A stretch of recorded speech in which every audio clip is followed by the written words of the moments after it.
Welcome to Illustrated Beards, brought to you by the Fantasy Shop, best in comics and games since 1981. I am Jason. My guest for the evening is the very awesome, very beardy Dallas Delaney. We're going to review some comics tonight.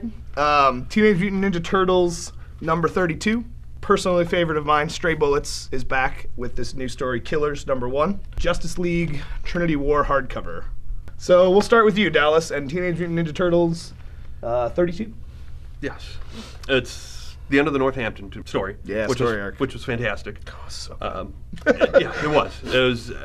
I love the whole thing. I love the Turtle books because a lot of them, there's a lot of fighting in them, which is great. I mean, they're ninjas, so you want fighting, and this book was no different. But, there's all sorts of new mutants coming out. The Bird came out last issue, and then he's total baddie in this one. Leonardo came back, which you like to see the hero, or well, not the hero, but the leader, actually be a leader. So he comes out of his funk, and right at the end of last book, he standing tall there with his swords drawn. Yeah, I mean, it's blue mask on. The aftermath of him betraying the team. So he's been kind of absent for this story, just kind of off meditating and contemplating. Well, and I was worried that they were going to drag out the needing to meditate and contemplate life longer than what they did. Mm-hmm. So I was glad they cut it short. Well, at least what I thought they cut it short. Yeah. They got him back in there fairly quickly. Yeah, what, 4 issues? Yeah. And, he's back in there. He's ready to go, and he's kicking some bird tail. So. Kicking some wing. Yeah. But yeah, I mean, I agree. I really have enjoyed this story. I enjoy it, completely, as a whole, I've enjoyed the remake of Ninja Turtles. And that's really what it is. I mean, the characters are familiar to you, obviously, but he's changed their backstory a little bit and tweaked it to update it. Yeah, he's grounded it when they first came out that they were reincarnations. Yes. I first thought, I'm like, okay, a little odd. Right. But then the way they developed it with the Rokasaki Shredder, totally fantastic. Yeah. I have no issues whatsoever. And I like how Splinter in this is, and he, at the end in this one, he actually takes command. He's not just the leader from a back, the sensei that they go to just for advice, and then go out there and do whatever. Exactly. I mean, in here, he actually takes charge. I like that a lot better than what, he kind of was previously. So. Yeah, I was curious what's going on with these guys. These are guys I've never seen in a Teenage Mutant Ninja Turtles comic. No, they're a little creepy. They are very creepy. Well, you gotta wonder what they are underneath, because they don't have hands, they just have claws. So, I don't know what's going on there, but... They're like wicked fast. I don't think it's pretty. I would assume they're mutants. One of the things that I think was funny about this is it is implied through conversation that the Bird and these is having with the Turtles, the back and forth that they're doing, that he's not working for the Foot. Like, there is a reference to the Foot when we first see him kind of ominously flying in the sky like 2 issues ago. Sure. But this, he makes it very personal in this fight. And that was something that I really didn't understand. I was like, because we've never seen this character before, if we're trying to, go with the idea that he's also some kind of reincarnation from their past. Because I was wondering if he was a side effect, kind of like Old Hob. He wasn't meant to be a mutant, but he ended up becoming one. Right, accidentally. And so now he is kind of an assassin. Right. Kind of somewhat paid, but found a home type of thing. So, but I never thought about the reincarnation thing. Yeah. I like that. It leads to a pretty interesting conclusion. Obviously, they're heading back to New York in the aftermath of what's going on. Like you said, Splinter's taking charge again. Yeah. He says, at this point, we've been running. Well, we're not running anymore. We're done running. That's fantastic. And it has a really like happy ending, and that was something that I feel like this happy ending is setting up some kind of tragedy, because nothing is that good. Yeah. That was my worry. Like, I was happy at the end. I was very happy, and then I thought to myself, this is leading to something more tragic. We'll see. I mean, we're gonna keep going, and it's definitely a book that I look forward to each and every month to check fantastic. out. But Teenage Mutant Ninja Turtles number 32 from IDW Comics is on the shelf. The trades are available. Check the series out. It's great. I have chosen Stray Bullets Killers number 1. And he is chuckling because not only is this a fantastic book, but I was saying earlier, it lures you into a false sense of security. It really is one of those things where you start reading it and you think, oh, this is going to be funny and lighthearted, and then all of a sudden there's horrible things happen. Well, Stray Bullets, obviously, something's... Yeah. It's not going to be pleasant at some point. Sure. But the way it starts off, I kind of thought of like the Wonder Years. Yeah, it opens in a strip club.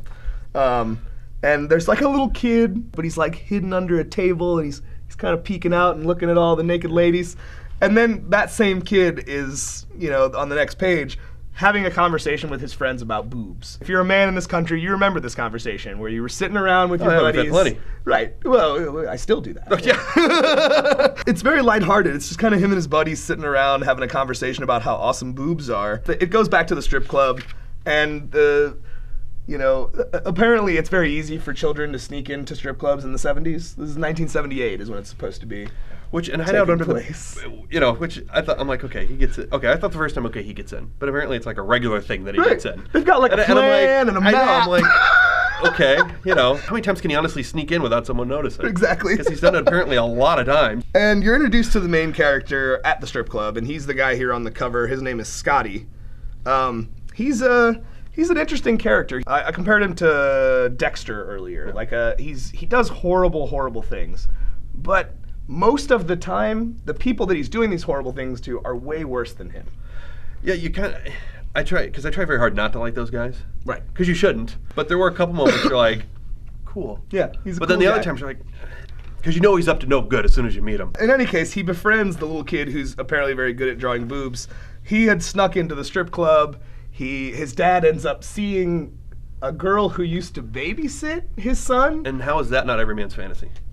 To finally see the hot babysitter that used to babysit you dancing. But at first, you can't deny that would catch you off your guard. Oh, it'd be a little creepy, and it for does, sure. And he takes off out the strip. Yes. He's like, nope, I'm out. And he leaves his kid there, not realizing he left his kid there. Yeah. So his kid runs into a pedophile. And Scotty, he saves him. Which is his first good deed, so you're like, right, okay, again, maybe he's not that bad. He's a good guy, right. I love the Star Wars line, too, because he just stares at the guy. Yeah. He doesn't say a word to the pedophile, and the pedophile's like, oh, it's okay, I'm just going to go. And he just says, Jedi mind trick, works every time. And he's driving this little kid home, he's trying to be a nice guy, and all of a sudden he sees somebody, and he's like, okay, duck down, kid, some stuff's about to go down. He just pulls out a gun, and he just starts killing people. Yeah. He runs over a guy crashes into the hood of the car and just falls away. As a kid, yeah, it's a good book.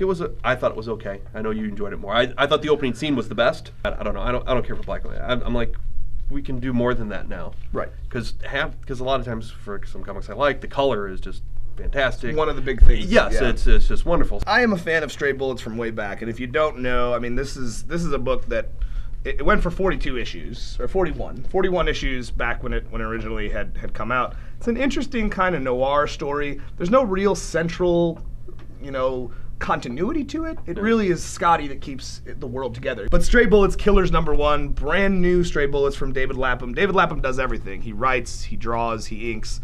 He is the creative force behind this. He's a very, very good writer and artist. The art's very simple, but it fits the story. And again, the black and white is the same way, like it fits with the world. But I'm excited to see it back. I hope that people pay attention. They released a huge omnibus today that collects the entirety of the first series. So, I mean, there's never been a better time to, catch up on everything and read it. But yeah, Stray Bullets, Killers #1. Check out the original story. Check out the new one. Either one. It's really awesome. Image Comics. It's on the shelf now. And again, we have chosen Justice League Trinity War. I know we talked about issues of this as it was going on. We never actually reviewed the ending. The hardcover just came out today. The first thing that impressed me about this is everything that's in here. It's got the 6 parts from Justice League Justice League of Dark, and Justice League of America. It's got the Trinity of Sin Pandora stuff 1 through 3 that tied in, Constantine #5, which was a tie-in, Phantom Stranger #11, and it even put in here the free comic book day thing that they did almost a year before this story actually came out. It's a great deal for all that. It's only $30. That was a fantastic series. It really was. I mean, this was basically the catalyst for what is going on right now in DC Comics, Forever Evil. And it all starts with Superman murdering Dr. Light. Superman pretty much just lobotomizes him with the rays out of his eyes. Yeah. And he turns himself in. Superman, he doesn't know why he did this. And honestly, most of the people around him don't understand it either and think that something happened, that magic caused this, or that he was set up. And they set out on a quest to try to prove it. And they think that they can prove it by getting hold of Pandora's box. The skull, yeah. And that's where the Trinity of Sin Pandora stuff comes in. Pandora, the character in the story, is exactly as you remember it. I mean, she is the one who gave the evil to the world, fear and sin and all of these things that came out of the box. And she gets screwed from beginning till end. Oh, I know. I mean, she gets screwed at the beginning because she accidentally touched it. Right. And so she lets everybody out, so it's her fault. Yeah. You know, and then at the end, she thinks it's finally going to be for her, and then total mood killer. It's got nothing to do with her. Exactly. Totally nothing. And so she thinks she's got a chance, and then just... Another character I was happy to see pop up was the Question. Yes. We hadn't seen him up until this he's point. Cool. Yeah. He's and the way he introduces himself is awesome too. Yeah, apparently the Question used to be he wore a mask that took away all his facial features so that no one could ever recognize him. That was the whole point. Now, he still has no face, but it's not a mask. He actually has no face. As part of his punishment from long ago, they took away his identity, and he would forever walk questioning everything. Pandora is Pandora. Yeah. The Phantom Stranger is Judas Iscariot, the man who betrayed Jesus.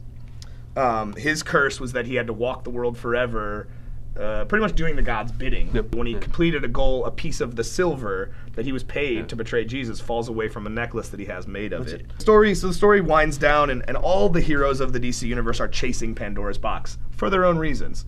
Wonder Woman and Batman are after it to prove Superman's innocence. The other teams are after it to keep it out of Batman's hands. Keep it away from the Justice League. There's all these factions that are after it, and in the background, throughout the entirety of Justice League, there was the Outsider in the background.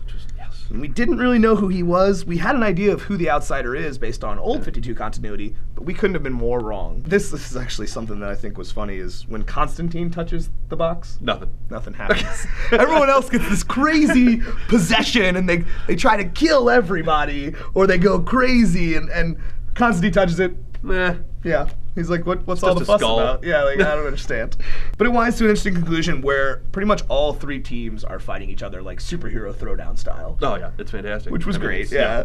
And those moments are very cliche most of the time, but I think this one worked. They weren't fighting each other because they wanted to fight each other. They were fighting each other because the box compelled them. Well, the Justice League the Justice League of America wanted to fight them. The reason why they were there was to stop them. Yeah. So, it was kind of like, oh good, we got a purpose now. But the ending of this story, we find out that this world's version of the Atom, which is the person that can get really tiny, or so on and so forth, is actually the one who caused Superman to kill. Yeah. She went into his brain and stabbed at something with a tiny, like a splinter in your finger, sliver of kryptonite. And then out of nowhere, here comes the Outsider, and that was something too that we didn't really understand his full purpose until right here. All of a sudden, he comes out of nowhere. It's ours.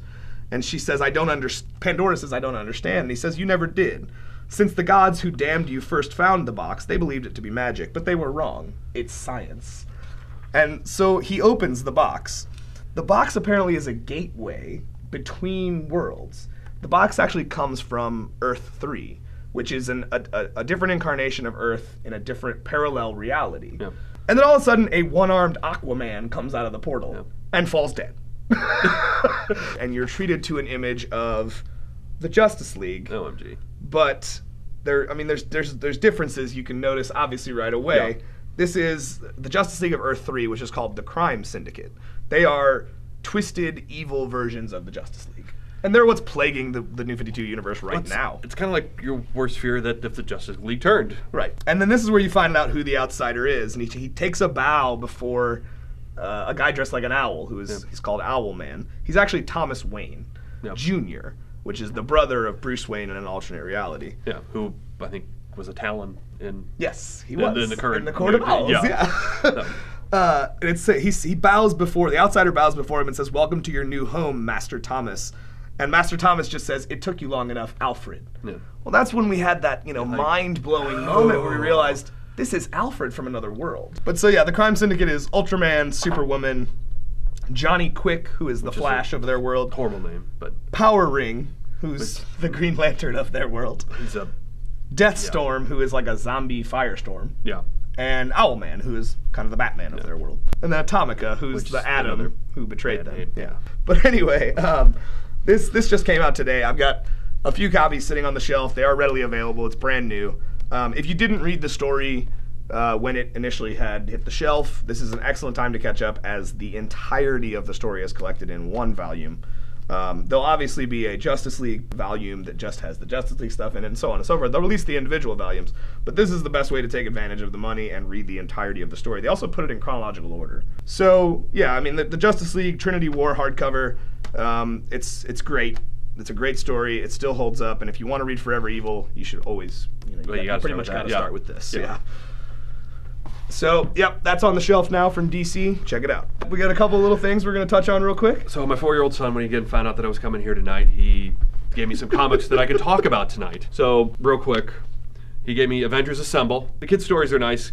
I've read a few of them because they kind of keep within themselves. A lot of robots getting blown up. That's always fun. Well, and we've talked about the fact that, without kids, this business will die. Hooking people when they're young, we won't have customers 30 years from now. Well, yeah. Well, and he's 4, so he's not reading any of it yet. Sure. But he loves the pictures. But it's PG Avengers. And then his other one he likes to look at a lot, he wanted me to, is the Marvel Superheroes. It's a blast from the past. From 1992. He just likes looking at that one because it's just, there's a lot, all the superheroes are in it. Well, they were very colorful back then too. Yeah. You totally judge on a book by its cover here. Yeah, and this cover's got all the characters. So it's got Thor and Iron Man and oh my God, it's one of those lame 90s Captain America ripoffs. Well, you know what the best way to get rid of a lame Captain America ripoff was? To have him get killed by another lame Captain America. They did that. They did like 4 times. The old lame Captain America guy would get killed by the new lame Captain America guy. It's amazing to me, like looking at this, how much art has evolved. Well, I look at some of the old stuff and it's so wordy. Oh yeah. Nowadays, they draw so much more emotion. All right, well, that is going to bring us to the end. Thanks for sitting in and listening to us talk about all these nerdy things that we love. Special thanks to Dallas. Thank you for having me. For coming and talking with us. Don't forget to subscribe. You want to hear us review a trade or a graphic novel or something like that in the future, leave it in the comments below. And we will see you next week.